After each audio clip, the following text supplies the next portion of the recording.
Bringing hope the world over. Hope Channel.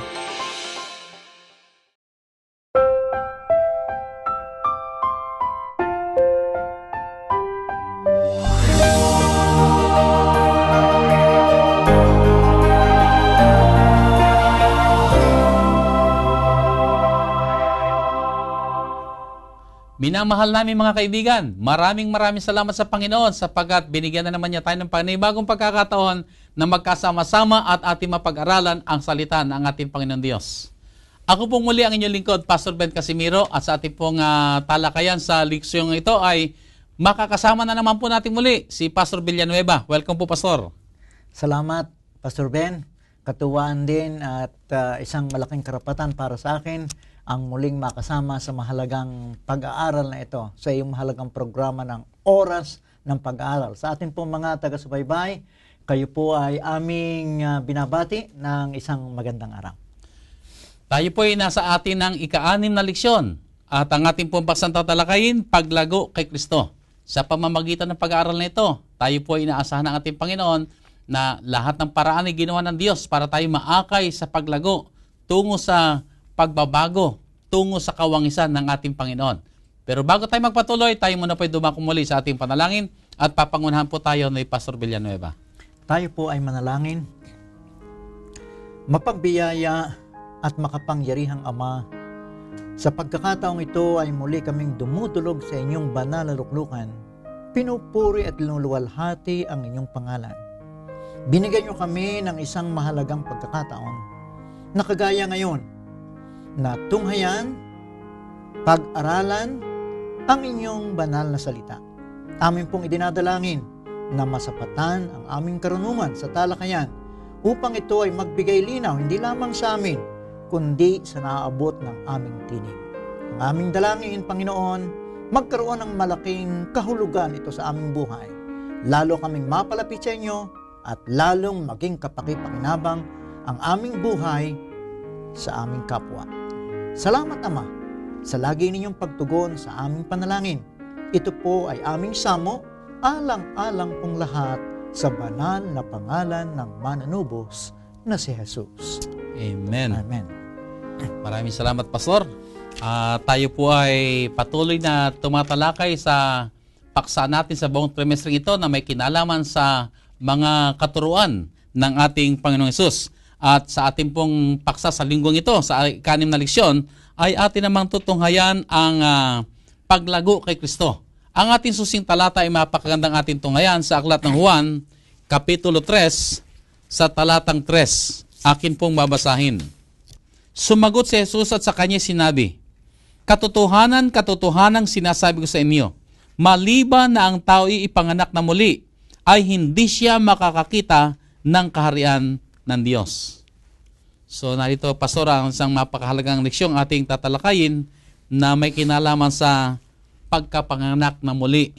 Alam mo, Pastor, kapag imagine natin yung isang sanggulpano na siya ipinanganak na muli, sabi natin isang bagong silang na bata, ay paano siya magkakaroon ng paglago? Hindi naman niya kailangan yung ibig sabihin nangangailangan siya ng paggabay. Hindi niya kayang mabuhay sa kanyang sarili. Pero may mga pamamaraan ng Diyos kung paano ang isang munting bata ay lalago. Siyempre, nandoon yung pag-aaruga sa kanya, nandoon yung pagpapasuso sa kanya, nandoon yung kanyang mga pagkain, mga pag-inom, at mga iba pa mga ginagawa para siya maging malakas hanggang siya ay dumating sa kasukdulan ng kanyang kalusugan at siya makatayo na mag-isa. Ay sa spiritual nating buhay ay ganun din. So ating tutunghayan ngayon, pasimula na ang isang bagong silang o yung tinatawag na ipinanganak na muli na Kristiyano ay lalago. Tunghayan natin ang kanyang mga pamamaraan ng kanyang paglago sa pamamagitan ng ating pag-aaral. Pastor, dito sa ating leksyon ay may binabanggit na ipanganak na muli. Ano ba ang kahulugan ng salitang ito? Na ang isang tao kinakailangang ipanganak na muli. Doon sa napapaloob sa Juan 3 at yung ating susing talata ay ating binasa diyan sa kabanata na yan, ay nariyan ang kasaysayan ni Nicodemus. Si Nicodemus ay isang kilalang tao sa lipunan. Siya ay may impluwensya at iginagalang ng mga tao. Kung sa ating kapanahunan, ay kasali siya sa mga professionals. Ito'y nakakaalam na siya ay isang tao na kumpleto sa harap ng mga tao. Pero kapag kanyang pinag-uukulan ng pansin ang kanyang pangloob, ang kanyang spiritual na kabuhayan, ay naramdaman niya ang kanyang kakulangan.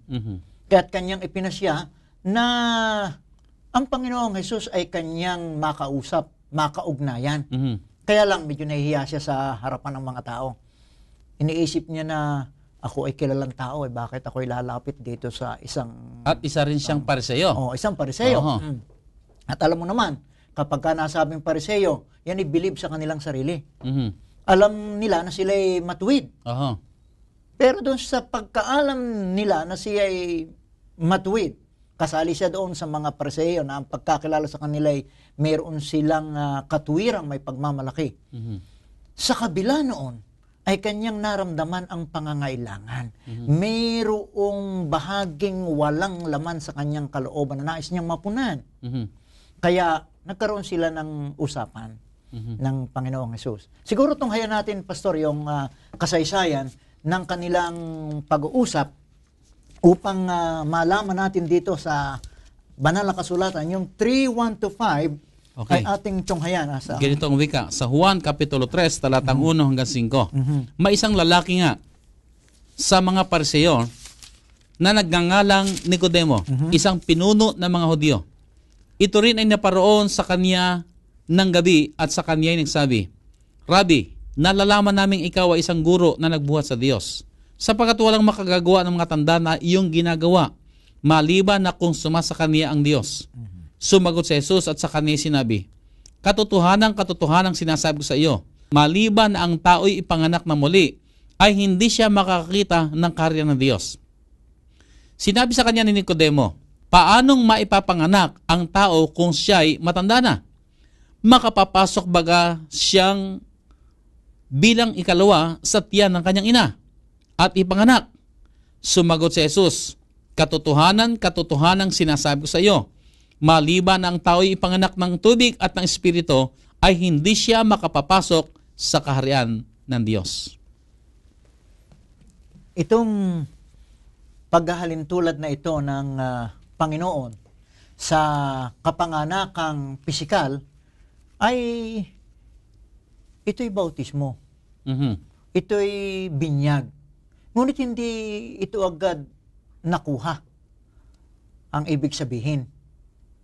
Kasi sa palagay mo, Pastor, yung kayang tanong niya ay tanong na nagmamaang-maangan lang siya, na hindi niya alam, o talagang hindi yan na naunawa. Kasi sabi niya, paano ako may panganak na muli?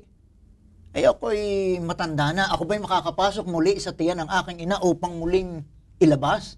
Upang muling ilagsang ng aking magulang? Alam naman niyang hindi maaari yun. Alam niya hindi maaari yun. Alam niya rin na mayroong kahulugan. Subalit marahil yan ang pamamaraan niya lamang para sagutin upang ipaliwanag na sa kanya nga ng lubos kung ano yung ibig sabihin noon. Kung ipagpapatuloy natin, Pastor, yung pagbasa ng mga talata, ay talagang mauunawaan natin na ang tao ay kinakailangang mabautismuhan. Kasi binanggit diyan yung tubig at saka ang Espiritu. Na ang ibig sabihin ay dapat tayo, kung ibig natin na pumasok sa kaharian, pumasok sa buhay, ay ang daan ay ang mabautismuhan sa pamagitan ng tubig at sa pamagitan ng Espiritu. Doon ang tao magsisimulang lumago. Dahil ang ating pinag-uusapan dito, Pastor, ay ang paglago kay Kristo.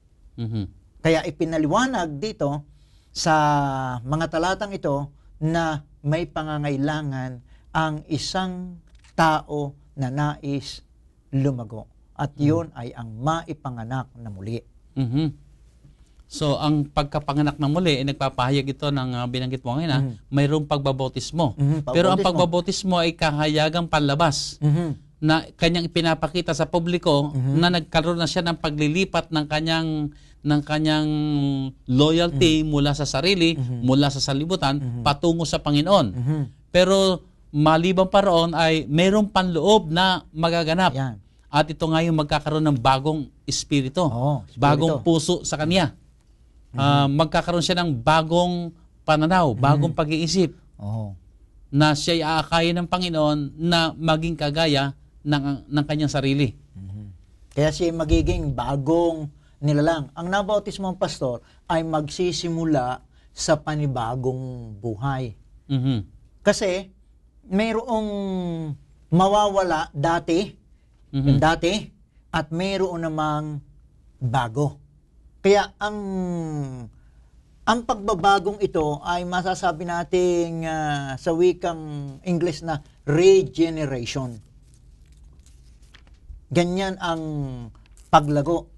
Kung sa halaman ay ang lumalago ay inaalagaan, mayroong tagapag-alaga, may ginagawa sa kanya. Sa buhay spiritual natin ay itong bautismo, pagkatapos nito, papasok tayo sa panibagong buhay, at ang panibagong buhay na yon tayo ituturing na bagong nilalang, at ang isang bagong nilalang ay lalago. Lalago. Ito ay salitang ng bagong tipan, itong tinatawag na pagkapanganak na muli. Pero sa lumang tipan, ito ay merong kahawig doon sa Ezekiel Kapitulo 36, talatang 26 na ang sabi nito, bibigyan ko rin naman kayo ng bagong puso at lalagyan ko ang loob ninyo ng bagong diwa at aking aalisin ang batong puso sa inyong katawan at aking bibigyan kayo ng pusong laman. So ito yung tinutukoy ng ating Panginoon Jesus, pero sa bagong tipan, ang pagkabanggit dito ay yung pagkapanganak na muli. Pagkapanganak na muli. Pero kung unawain natin ito mabuti, binanggit mo nga kanina, ito yung tinatawag na regeneration. Regeneration. Paglikha ng panibagong diwa, bagong espiritu sa loob natin. Dito ngayon pumapasok na literal na sinabi ng Panginoon sa Ezekiel Kapitulo 36, talatang 26 na ito nga yung nagkakaroon ng pagbabago. Hindi siya yung modification lamang ng lumang katawan. O kung imagine natin yung isa bang bahay, hindi ito yung pa-repair lang. Talagang papalitan talaga. Hindi ko kumpunihin. Hindi ko kumpunihin lang at patsi-patsi lang doon sa patapal-tapal lamang. Isa sa ayos. Hindi. Talagang babaguhin talaga. Babaguhin talaga. Ganun ang tinatawag na pagkapanganak na muli. Magkakaroon ng mga pagbabago sa kanyang buhay. Pastor, meron din tayong makita rito na meron pagkakahalintulad at meron din pagkakaiba itong physical at spiritual na kapanganakan. Talaga naman, Pastor Kasi magkatulad lang naman Tingnan mo, kapag ka ikaw ay ipinanganak, may simula. Pinanganak ka, meron kang bagong simula kasi alam mo kung kailan ka ipinanganak at kaya nga merong date of birth. Ayan. Ay sa spiritual na pagkapanganak ay ganoon din. Alam mo kung kailan ka binautismuhan na yun ang sandaling ikaw ay naging anak ng Diyos at ikaw ay nagpasakop ng loob sa Panginoon. At saka isa pa, Pastor, pagkakatulad ay ikaw ay kapag ka ipinanganak, ay may nanganak sa'yo. Ibig sabihin, hindi mo pwedeng ipanganak ang sarili mo. Sa spiritual, ay meron ding dapat na nanganak sa iyo. Hindi mo pwedeng ipanganak ang iyong sarili. So, pero Pastor, mayroon din akong nakitang pagkakaiba bagaman magkatulad itong dalawang ito. Ang isang pagkakaiba ay doon sa pagkapanganak natin, hindi mo mapili ang iyong magulang. Hindi, at saka hindi mo masabing ayaw kong ipanganak. Hindi mo rin matanggihan na ipanganak ka. Hindi mo masabi na ayaw ko. Pero doon sa spiritual ay meron kang kalayaan. Pwede kang pumili. pwede kang magsabi na ayaw kong ipanganak ako. At pwede mong sabihin, gusto kong maipanganak ako. Ibig sabihin, pwede tayo magpasya, hindi kagaya ng ating physical birth. So ito ngayon ay mayroong mensahe, Pastor, na dinadala sa atin na nasa atin ang kapangyarihang pumili. Yayamang tayo ipinanganak ng muli o sabihin natin na gusto ko ako'y ipanganak ng muli. Tayo nakapagpapasya. Tayo ang pumipili. Gusto kong ako'y ipanganak na muli. Gusto kong ako'y magkaroon ng isang bagong relasyon sa Diyos. Gusto kong ako'y talagang sa Kanya na lamang. Tayo ay may kapangyarihang pumili. Pero kagaya nga nung sa binanggit mo kanina na yung sanggol talagang ipinanganak, ay wala siyang kakayahan na pumili. Lalo digit kung sino magulang ang kanyang magiging magulang. Pero sa spiritual, pwede nating piliin. At sa pamamagitan nga nito, ay dito natin nakikita ngayon na yayamang pinili na natin ngayon ang tayo ipanganak na muli. Ay di magtutuloy-tuloy na tayo ngayon sa paglago natin kay Kristo. At pwede nating hilingin sa Panginoon sapagkat yung nabanggit mo kanina na nasa Ezekiel na paglalalang ng bagong puso. Ang sabi sa mga awit doon sa 51 Gs, ating pag-ukulan ng pansin. Ang talatang ito sa mga awit, atin pong tunghayan ang talatang ito sa 51, talatang Gs. Okay. Pastor, narito po ang pagkakasabi sa talatang ito. Likhaan mo ako ng isang malinis na puso, O Diyos, at magbago ka ng isang matuwid na espiritu sa loob ko. Ito, Pastor, ay regeneration ito. Yan ang tinutukoy. Kapag tayo nagkaroon na ng bagong puso, nagkaroon na tayo ng bagong diwa, kagaya na sinasabi sa Ezekiel, ito ay pasimula na tayo'y lalago. At Pastor, nakita ko rin dito yung aking binanggit kanina, no? Itong talatang kasing binasa mo ay background nito ay si David. Nang siya magkasala laban sa asawa ni Bathsheba. Yung kasalanan ipinapatay niya ang asawa ni Bathsheba at kinuha niya itong si Bathsheba. Nung makita niya ang kasalanan ngayon dahil pumunta sa kanya ang propeta at sinabing, ikaw ang nagkasalang ngayon, ay ito yung background ngayon na siya ay nagsisi. At kanyang isinulat na likhan mo ko ng isang bagong puso. Ibig sabihin ay, ganun din tayo sa ating spiritual na kabuhayan. Kung makita natin tayo ay nakagawa ng malaking kasalanan, pwede natin piliin ang tayo ay magsisi. At hindi na magkasala. At piliin natin na tayo ay ipanganak na muli. Na idalangin natin, likhan mo ko ng isang bagong puso. At yun ang pasimula ng ating paglago sa ating spiritual na kabuhayan. At sa ating mga manonood, sa ating mga taga-subaybay, huwag po tayong mawala ng pag-asa. Kung tayo po ay mayroong mga pinagdaanan na mga nagpapahina ng loob sa atin, at nasisiraan tayo ng loob na harapin ang katotohanan, ay mayroon pong ibinibigay sa ating pagkakataon na dumalangin na likhaan tayo ng panibagong puso, ng panibagong diwa na maaring gawin sa atin ng Diyos. Kung mayroon tayong mga pinagdaanan kagaya ng ginawa ni David, hindi talaga matuwid na kanyang angkinin pa ang asawa ng iba. Pero nagsisi siya, nakilala niya ang kanyang pagkakamali, nagsisi siya, at ang dalangin niya, Panginoon, likhaan mo ako ng panibagong puso.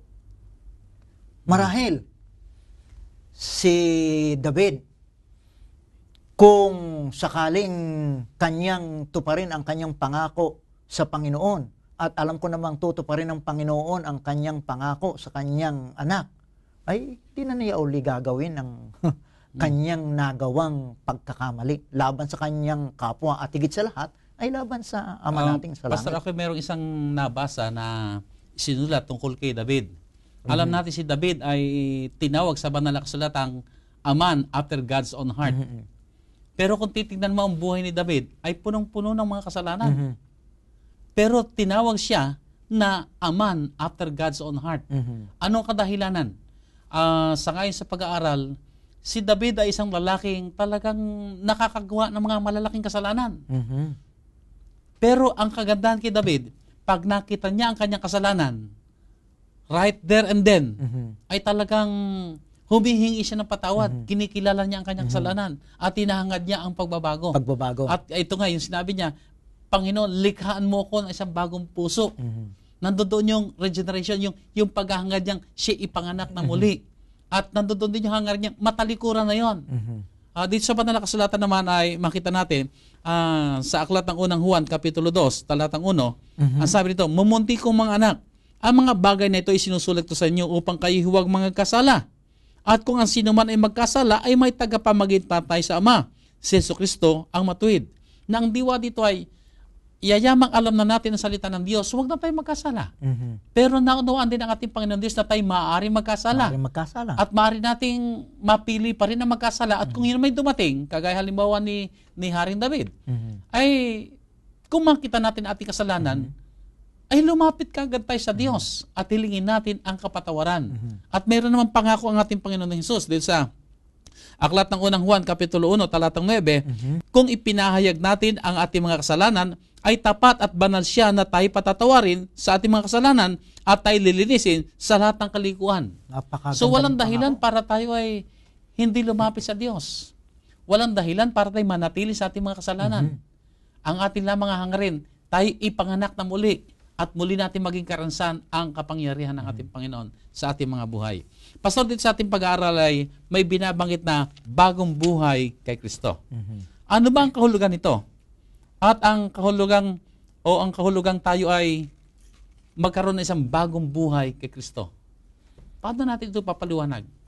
Paano tayo magkakaroon ng, ano ba yung tinatawag na bagong buhay kay Kristo?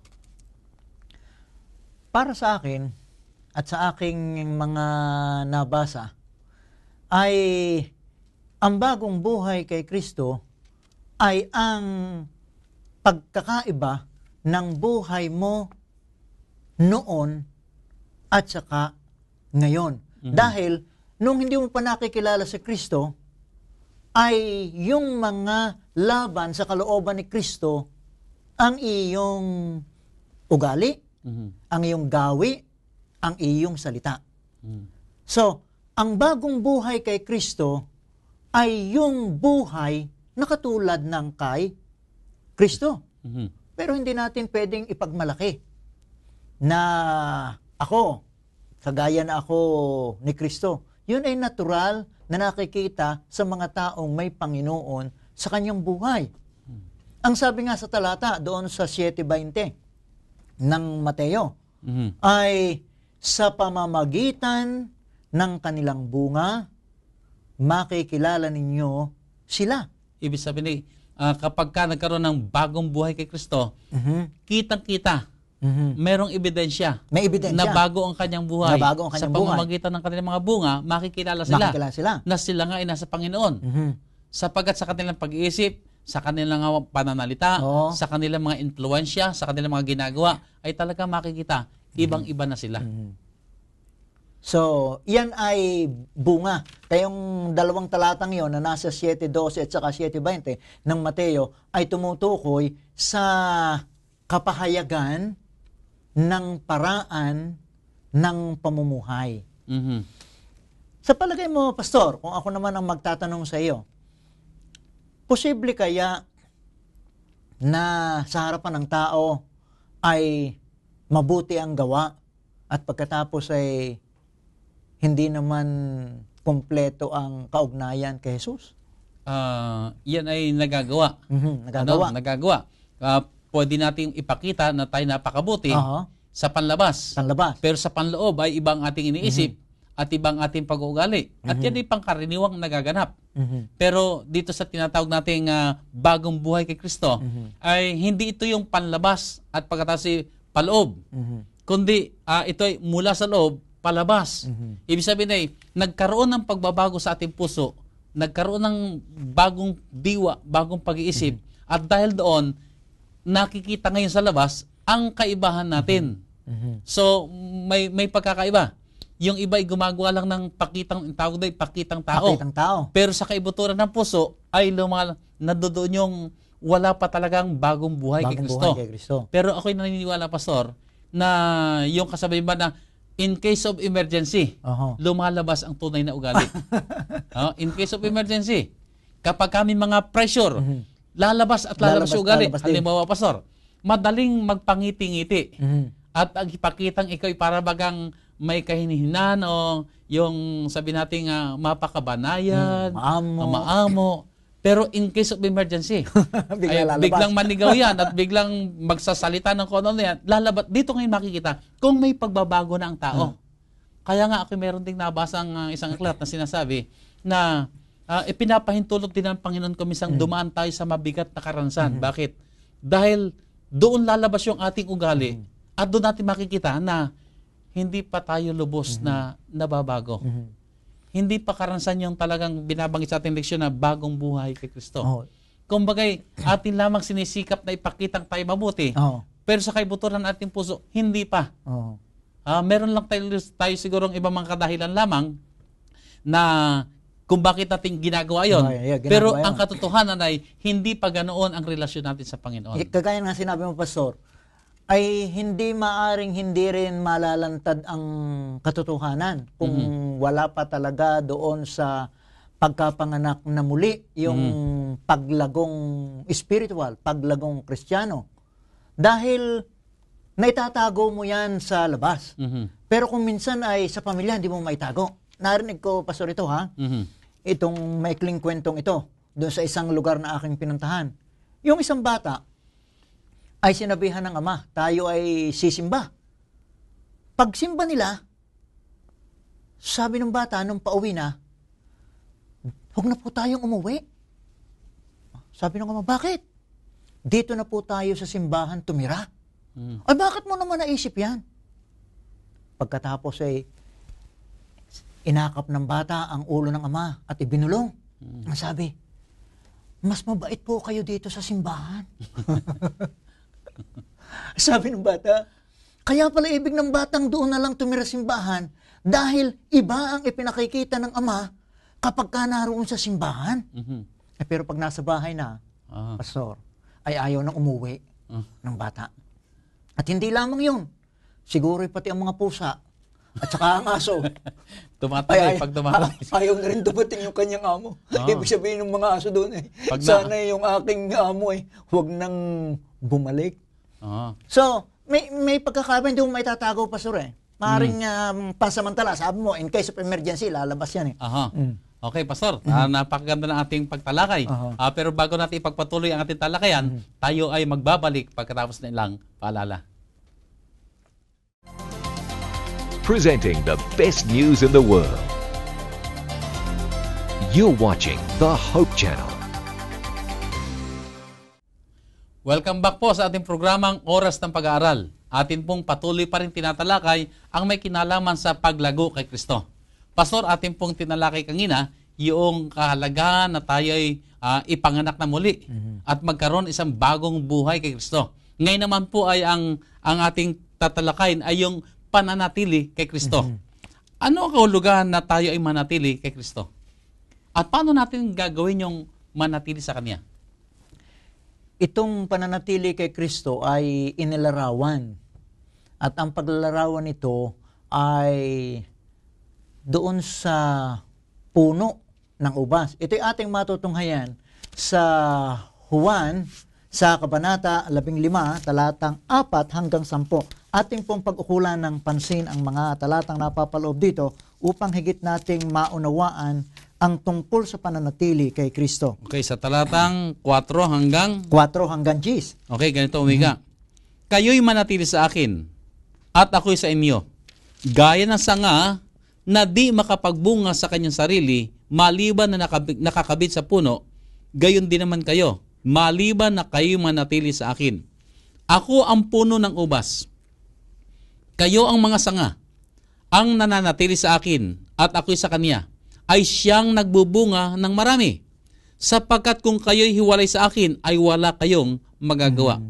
Kung ang sinuman ay hindi manatili sa akin ay siya'y matatapong katulad ng sanga at matutuyo at mga titipunin at mga iahagi sa apoy at mga susunog. Kung kayo'y magsipanatili sa akin at ang mga salita ko'y magsipanatili sa inyo at hingin ninyo ang anumang inyong ibigin at gagawin sa inyo. Sa ganito'y lumuluwalhati ang aking Ama na kayo'y magsipagbunga ng marami at gayon kayo'y magiging aking mga alagad. Kung paanong inibig ako ng Ama, ay gayon din naman iniibig ko kayo. Magsipanatili kayo sa aking pag-ibig. Kung tinutupad ninyo ang aking mga utos, ay magsisipanahan kayo sa aking pag-ibig. Gaya ng aking pagtupad sa mga utos ng aking Ama, at ako'y nanatili sa kanyang pag-ibig. Ang mga bagay nito ay sinalita ko sa inyo upang ang aking kagalakan ay mapasa inyo at upang ang inyong kagalakan ay malubos. Napakaganda ng pagkakalarawan, Pastor. Madaling unawain dahil sa paglalarawan ng Panginoong Hesus ay tinukoy na mismo niya ang kahulugan. Kanya munang inilarawan ang puno ng ubas, at pagkatapos ay ang paglalarawang yon ay ang pagkahiwalay ng sanga. Hindi na mister nating i-interpret sapagkat ang sabi niya, gayon din naman kayo. Kung kayo'y manatili sa akin at ako sa inyo, ay kayo'y magbubunga. Ngunit kung kayo'y hiwalay sa akin, wala kayong magagawa. So, tayo pala, kung hiwalay kay Kristo, ay wala tayong magagawa. Ano ang ibig sabihin nito? Meron tayong relasyon. Meron tayong kaugnayan sa ating Panginoong Hesus. Kilala natin siya. At ang sabi doon sa huli, pagdating doon sa Gis, ay ang sabi roon ay, kung kayo manatili sa aking pag-ibig at tinutupad ninyo ang aking mga utos. Yung palang pananatili, Pastor, sa Panginoong Hesus. Kung paanong nakakabit yung sanga sa puno ng ubas. Tayo na may nakakabit kay Kristo, ibig sabihin may relasyon tayo sa Kanya. Ay kung ano yung galing sa puno, ay yun ang lumalabas sa sanga. Ay ano ba yung kalooban ng Panginoon? Nakikita ba sa sanga? Ay ang kalooban niya tayo magsipagbunga. Yan, magsipagbunga. Yayamang tayo nakakapit doon sa puno, ay di ang sanga yung nakakapit sa puno ay magsisipagbunga. At hindi basta magbunga, kundi magkaroon ng masaganang pagbubunga. At kung ano yung puno, Pastor, ay ang bunga, ay ganun din. Depende sa puno eh. Ay ibig sabihin kung matamis ang bunga, ang puno, ay di matamis ang magiging bunga ng mga sanga. Pastor, mayroon pa rin akong napansin dito. Bahagi ito ng yung atay manatili sa Kanya. Ay binanggit din dito sa talatan 7, yung binasa ko kanina, ang wika, kung kayo'y magsipanatili sa akin. Sa paanong parang tayo mananatili sa Kanya? Ang wika, at ang mga salita ko'y magsipanatili sa inyo. Ay hingin ninyo ang anumang inyong ibigin at gagawin sa inyo. Napakagandang pangako dito, Pastor, na kung ang salita ng Diyos nananatili sa atin. Ibig sabihin kinakain natin ang kanyang salita, isinasakabuhayan natin, ang kanyang salita ay naghahari sa atin. Abay, napakagandang pangako. Humingi ka. At kapag ikaw humingi, ikaw tiyak na bibigyan. At ito'y bahagi ng ating pananatili sa Kanya. Na tayo ay yung pagpapalain samantalang tayo ay nananatili sa Kanya sa pamamagitan ng Kanyang salita na nananahan sa atin. Maliban pa doon sa sinasabi rito na pagtupad natin sa Kanyang mga utos. Na bahagi ng ating pananatili sa Kanya ay ang pagsunod natin sa Kanyang mga utos. Gaya rin naman niya na sumunod sa utos ng Kanyang Ama. Na kung tayo mananatili sa Kanya, ipinapakita natin tayo masunurin. Pero kung tayo hindi sumusunod at ang Kanyang salita hindi nananahan sa atin, ay di para tayong magiging tuyong sanga na katagalan ay hindi magtatagal ay puputulin upang ihagi sa apoy sapagkat walang kwenta. Walang silbi. Hindi makabubuti. So ito yung mga pamamaraan kung paano tayo ay mananatili sa ating Panginoong Hesus. Pagpatuloy pa natin, Pastor, Anong gawaing ginagampanan naman ng panalangin sa buhay ng isang mananampalatayang lumalago kay Kristo? Ang panalangin, Pastor, ay napakahalaga. Bahagi yan ng buhay spiritual natin. Sapagkat may ginagampanan talaga ang panalangin sa buhay ng bawat mananampalataya. Nagpakita ang Panginoong Hesus ng halimbawa kung gaano kahalaga ang panalangin. At sa katunayan, ang halimbawang ipinakita ni Hesus ay ang buhay na mapanalanginin. Siya nung siya ay bautismuhan, panalangin. Siya noong sa bundok ng pagbabago, siya nalangin. At siya nung humirang ng mga alagad, talagang nanalangin mo na siya. Nanalangin din siya. Oh. At siya hindi lamang nananalangin ng pangkaraniwan, meron din siyang panalangin na nagsusolo. Yung talagang mayroong kasamang meditation, pagninilay-nilay. At hanggang sa kamatayan, Siya nanalangin. siya ay nanalangin. Hanggang nakapako na sa krus. Hanggang sa nakapako ang kanyang na mga sa huling krus. salita ay mga salita ng pananalangin. Salita ng Naalala ko panalangin. yung sinabi niya na, samantala nakapako, Ama, patawarin mo sila. Ay, nandoon pa rin yung intercessory prayer. Samantalang nakapako na. Nakapako na. Wala na siyang pwedeng magawa. Hindi na pwedeng gumawa ng miracle. Pero narito pa rin siya sa ministry of prayer. So paglago yan, Pastor. Paglago. Lalago tayo pagka tayo ay talagang mapanalanginin. Pastor, meron din akong naalala pa. Bahagi ng buhay ng ating Panginoon Hesus. Kung babasahin natin ang bagong tipan, obserbahan po ninyo yung kapag gumagawa siya ng mga miracle o ng mga kababalagan. Nananalangin. Yung mga naunang mga talata, pansin po natin at may makikita tayong yun yung mga sandaling siya nananalangin. At pagkatapos, gagawa siya ngayon ng mga kababalagan. At doon sa huling At hapunan. ang ibig sabihin, anumang bagay na mahalaga, ay nauuna mo nang gawin ang pananalangin. Kagaya halimbawa nga ng binanggit mo kanina, yung paghirap ng mga alagad. Napaka-importante nito. Napakaselang nito. Na ano pa, ginawa muna niya ang mahabang panalangin bago siya pumili ng mga alagad. So napakalaki ng papel na ginagampanan ng panalangin. Aking nabanggit na yung karanasan din ng Panginoong Hesus sa huling hapunan. No, anumang hakbang o anumang bahagi na ginagawa roon ay nananalangin.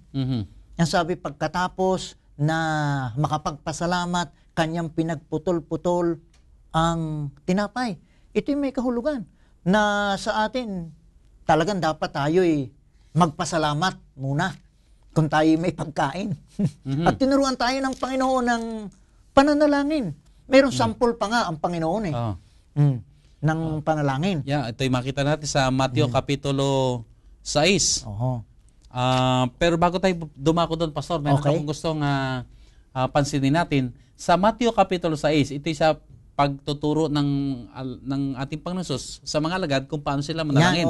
Pero mayroon isang tanging nais kong pansinin dito sa talatang 8 ang wika, huwag nga kayong magsigaya sa kanila sapagkat talastas ng inyong Ama ang mga bagay na inyong kinakailangan bago ninyo hingin sa Kanya. Ang gusto kong tingnan dito, Pastor, ay alam ng Diyos kung ano man ang ating kahilingan o pangangailangan na dadalhin sa Kanya sa panalangin. Pero bakit kaya hindi na lamang niya ibigay at kailangan pa tayong humingi? Sa karanasan ko, Pastor, yung literal, ako ay ama. At ang aking anak naman ay hindi naman literal na nanalangin, kundi nahingi, humihingi sa akin. Eh, dapat pa ba siyang humingi? Ayun nga alam ko na naman siya na ngayon magbabaon. Alam ko siya na mamasahe. Alam ko siya magtutuition. Hindi na kinakailangan niyang hingin sapagkat ibibigay ko naman. Pero, Pastor, mahalaga din yung manalangin. Sa karanasan ko naman, sa aking kaugnayan sa Diyos, pag ako'y nananalangin, ay na-empty ko yung aking sarili. Naaalis ko yung laman ng aking sarili at napupunan ng kaisipang makadiyos kapag ka ako'y nananalangin. Yun ang kahalagahan ng panalangin. Kahit alam niya na ng aking pangangailangan, mahalaga pa rin na ako'y maghayag sa kanya. Naalala ko nung aking anak noon ay nagsabi sa akin, sabi niya, Daddy, alam mo naman kailangan ko Kailangan pa ba ako humingi? Tinanong ako ng ganon. Kaya sabi ko Anak, alam mo ako isang pastor. Mhm. Sumusunod ako sa Biblia. Mhm. Ang hindi humingi, hindi tatanggap. Kung hindi ka hingi, ay hindi ka tatanggap. Oh. Bagamat alam ko ang kanyang pangangailangan, pero ganun din ang ating Diyos. Alam ng Diyos ang ating pangangailangan. Mhm. Pero ang kanyang turo sa atin, humingi ka. Humingi. Oo. Sapagat sa pamamagitan ng iyong paghingi, Oo. ipinapakita mo meron kang relasyon. Mhm. Sa pamamagitan ng iyong paghingi, ipinapakita mo meron kang Merong pagtitiwala sa Kanya. pagtitiwala, oo. Oh, ikaw ay nagtitiwala sa Kanya. Sa pamamagitan ng iyong paghingi, lumalapit ka sa Kanya. At ipinapakita mo na meron kayong relasyon. Di ba? So, bagamat maganda yung binibigyan na, ay Oo. sabi ko, maganda pa rin yung nahingi. Nahingi. Oo, kasi pag ikaw humihingi at Humihingi. lumalapit, ay para bagang tuwing hihingi ka, ay para bagang inaalaala mo na meron tayong relasyon. Oo. Na ikaw ang aking anak at ako naman ang iyong ama. Oo.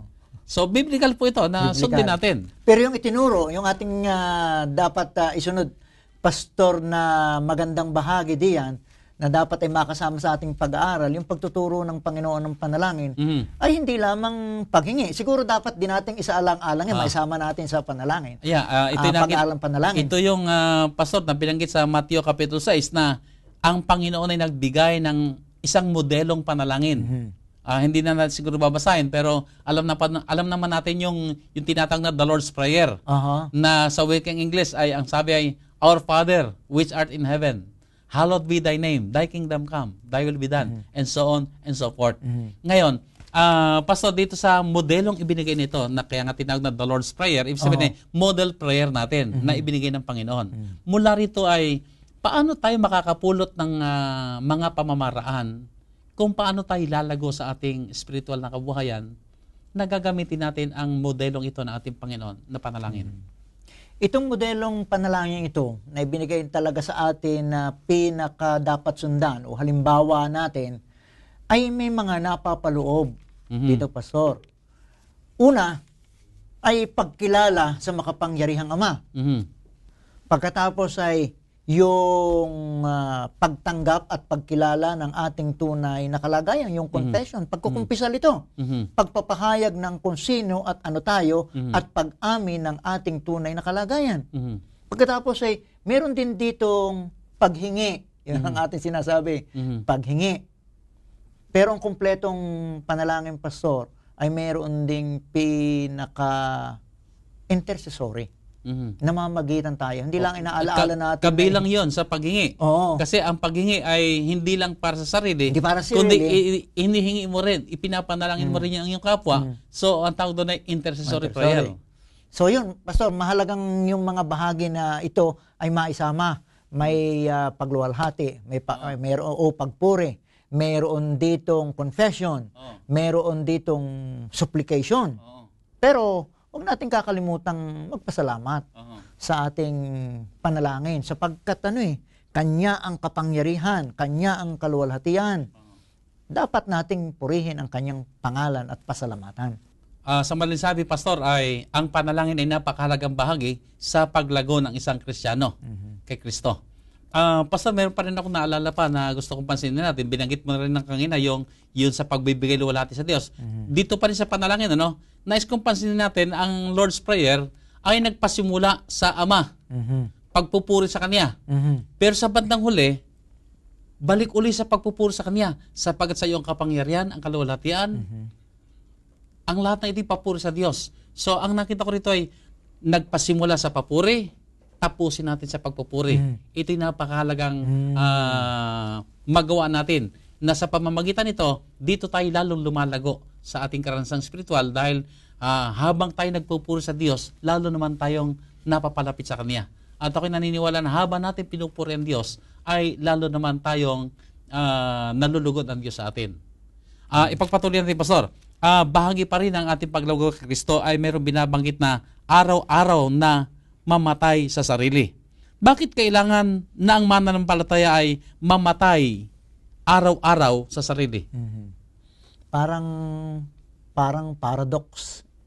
Yan, pastor Kasi para ka mabuhay, Kailangan mamatay. kailangan mamatay. Pero yung bautismo nga ay talagang, ang bautismo ay talagang pag binautismo ka, ikaw ay namatay. Namatay ang dati mong Dating pagkatao. Pagkatao. Pero yun din ang sandali na ikaw muling ipinanganak. Kaya kung meron pagkamatay, meron din Merong pagkabuhay. pagkabuhay. At hindi yung pagkabuhay sa dating pagkatao, kundi sa panibagong buhay. Mhm. Isang talata ang magbibigay linaw sa atin dito sa Galatia 2:20 na dapat nating basahin itong talatang ito upang maunawaan natin yung kamatayan natin. Mhm. At pagkatapos ay paano tayo nabubuhay? Namatay tayo? Nabuhay tayo? Anong pagkabuhay ang ilinalarawan dito? Okay, ganito pang wika sa Kapitulo 2, talatang 20 ng Aklat ng Galacia. Ako'y napako sa krus na kasama ni Kristo. At hindi na ako ang nabubuhay, kundi si Kristo ang nabubuhay sa akin.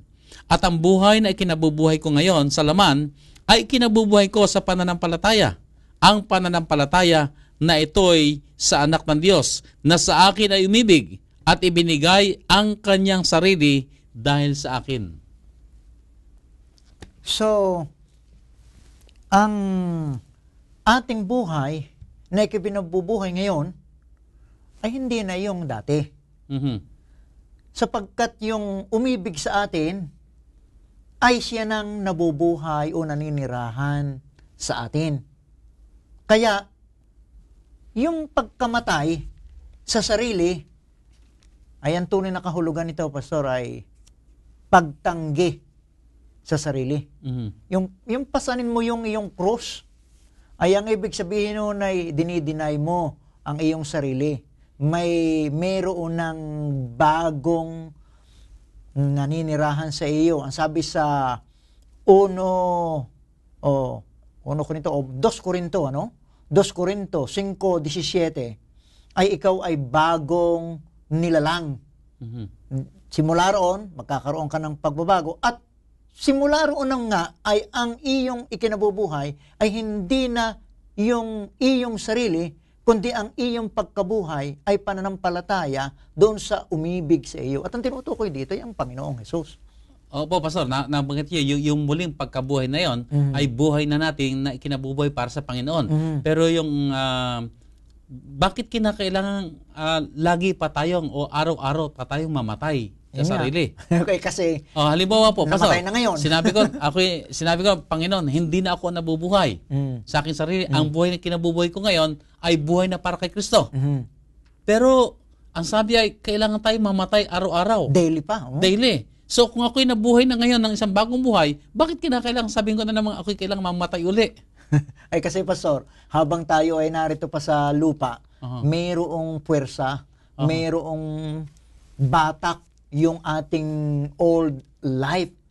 Para bang Ibig sabihin namatay, ipinanalangin na natin, nabautismo tayo, namatay na yung lumang pagkatao, pero nagre-resurrect.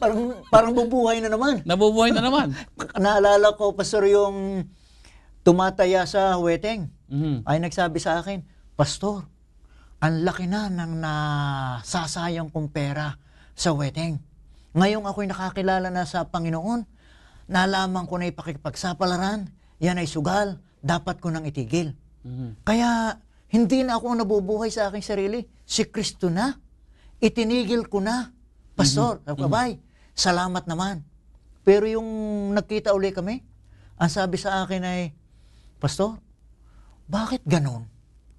Bakit pagka dumadaan ng kubrador, ay parang nabubuhay na naman yung nagugustuhan ko na naman na tumaya na yung naalala na naman akong numero.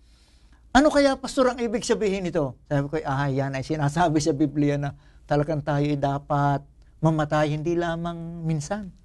Kailangan ay araw-araw. Araw-araw. Ibig sabihin, kung nagpasya ka ngayon, ay bukas kailangan talaga magpasya ulit. Pasya dahil ka na naman. Hindi po pwedeng minsan na lang ang pasya. At pagsasabi natin na, ay bago nila, kay Kristo na ako. Pero, nasa sanlibutan tayong ito na ang kasalanan ay tayo tinutukso-tukso. Tinutukso tayo. Ang kaaway nagpupumilit na tayo ay talagang akayin sa kapahamakan. So, kailangan natin, at ang sarili natin, ang pinakamahigpit din natin kalaban.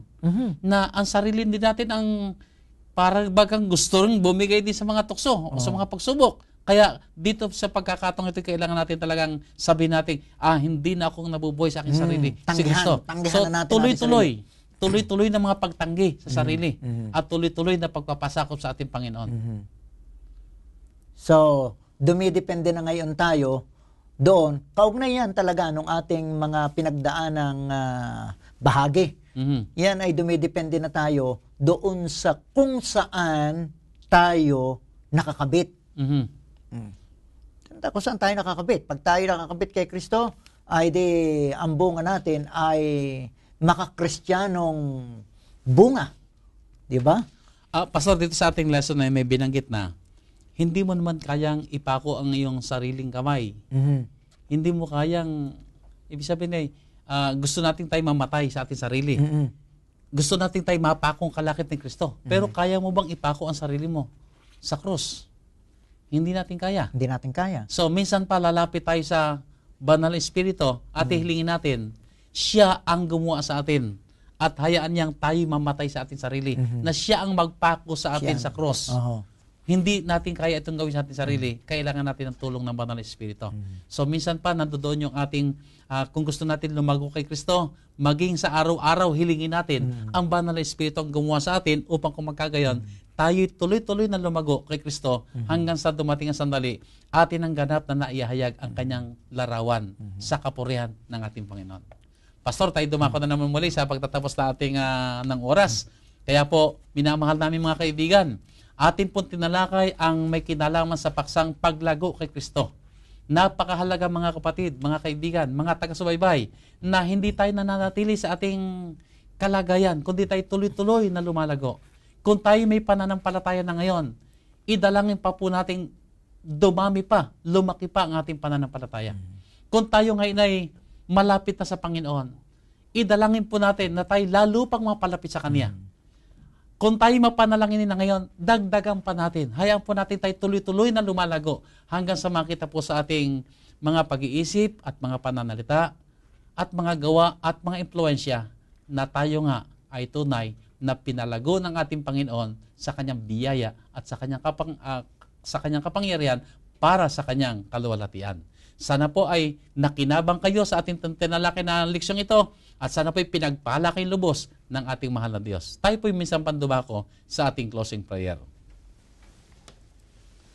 Dakila at banal namin Diyos, muli kami nagpapasalamat sa inyo. Pinupuri ang inyong banal na pangalan sapagkat kayo tapat, sapagkat kayo mabuti, sapagkat kayo palaging nagmamahal, nagmamalasakit sa amin, at kayo ang gumagawa para sa aming kaligtasan at sa aming paglago, sa aming espiritual na kabuhayan. Maraming salamat po. Ama, amin pong dalangin, tunay nga pong hawakan niyo ang aming mga kamay. Sa araw-araw namin pamumuhay, akayin niyo lamang po kami, Ama, sa mga pagtatagumpay, at sa kapangyarihan ng Banal na Espiritu, gawin niyo po kami, Panginoong, mabunga sa aming pamumuhay. Maging pagpapala kami, Ama, sa inyong dakilang pangalan. Maging pagpapala kami sa aming kapwa. Makapagdala kami ng mga karangalan, kaluguran sa inyong banal na paanan. O banal na Diyos, igawad niyo pong muli sa amin ang inyong masaganang basbas.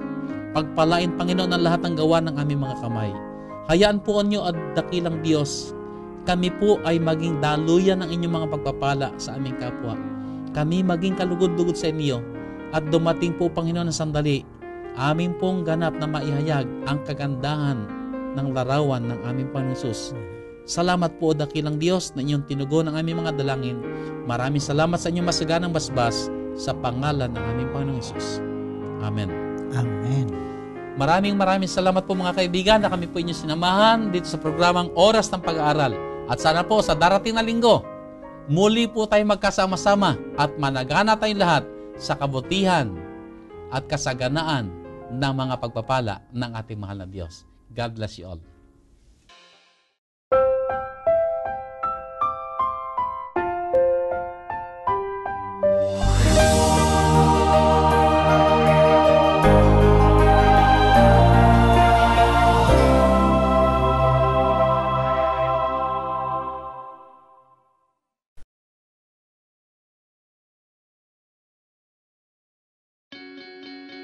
We are people, and we love to get connected. We connect as families because of birth. We connect as friends because we click. and we connect as communities because we care. Seventh-day Adventists are people who connect in communities called congregations, which in turn connect to form conferences, who connect together to form unions, divisions, and the General Conference. Why do we connect?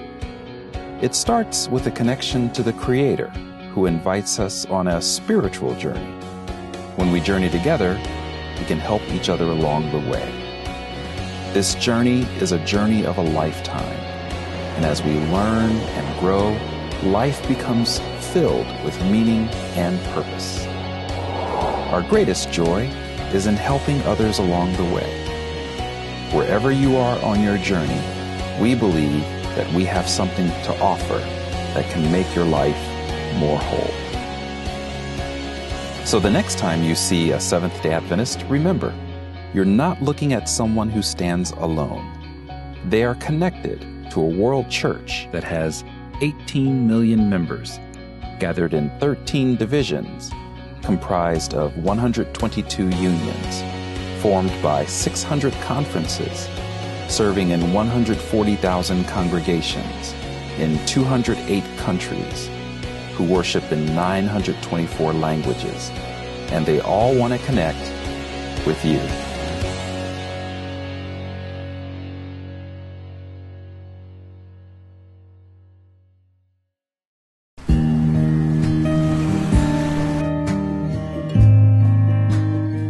Every hour of every day, someone, somewhere, is praying for the outpouring of the Holy Spirit.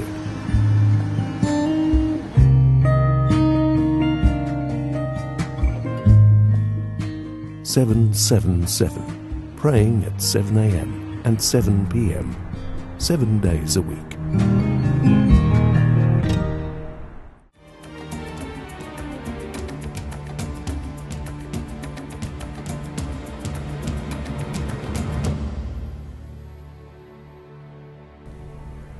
For today's Hidden Treasure, we will take a closer look at a lamb.